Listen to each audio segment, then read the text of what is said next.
মধু ও রূপাইয়ের পুরনো শত্রু একসঙ্গে হাত মিলিয়ে রূপাইকে শেষ করে দেওয়ার ভয়ঙ্কর পরিকল্পনা করলো। এমনই এক চাঞ্চল্যকর ঘটনা দেখতে পারবেন আগামী পর্বে, তাই শেষ পর্যন্ত ভিডিওটি দেখতে থাকুন। গল্পের শুরুতেই দেখা যায় মধু রূপাইয়ের পুরনো শত্রুর সঙ্গে গোপনে দেখা করে, তাকে অনেক টাকা দিয়ে বলে যেভাবে হোক রূপাইকে পৃথিবী থেকে সরিয়ে দিতে হবে। রূপাই না থাকলে রেহানকে নিজের করে পেতে আর কোনো বাধা থাকবে না। তখন রূপাইয়ের পুরনো শত্রু বলে, চিন্তা করবেন না, রূপাই আমাকে জেলে পাঠিয়েছিল।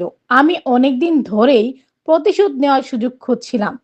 এখন আপনি আমার সঙ্গে আছেন, তাই আমরা দুজন মিলে ওর জীবন শেষ করে দিব। এরপর তারা হাতে হাত মিলিয়ে পরিকল্পনা পাকাপাকি করে।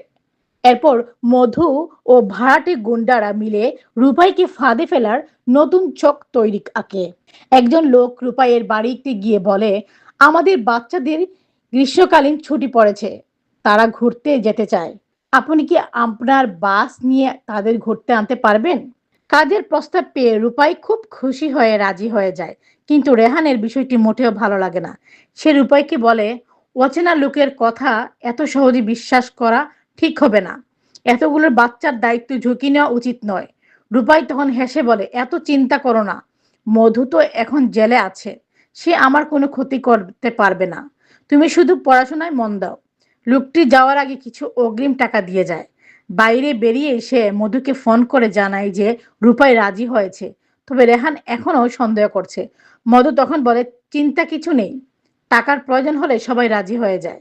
রেহানকে ডাক্তার বানাতে অনেক টাকার দরকার, এবার এমন ভাবে কাজ করতে হবে যাতে রূপাই আর কোনোদিন ফিরে আসতে না পারে। পরের দিনই রূপাই ও রেহানের মধুর সঙ্গে দেখা করতে থানায় যায়। জেলের ভিতর থেকে মধু রেহানকে অনুরোধ করে তাকে মুক্ত করার ব্যবস্থা করত, কিন্তু রেহান স্পষ্ট জানিয়ে দেয়, আজ তোমাকে আদালত তোলা হবে, আমি তোমাকে বাঁচাতে পারবো না। অনেক সুযোগ পেয়েও তুমি বদলাওনি, এবার তোমার শাস্তি ভোগ করতেই হবে। এ কথা শুনে রূপাই ও রেহান সেখান থেকে চলে যায়।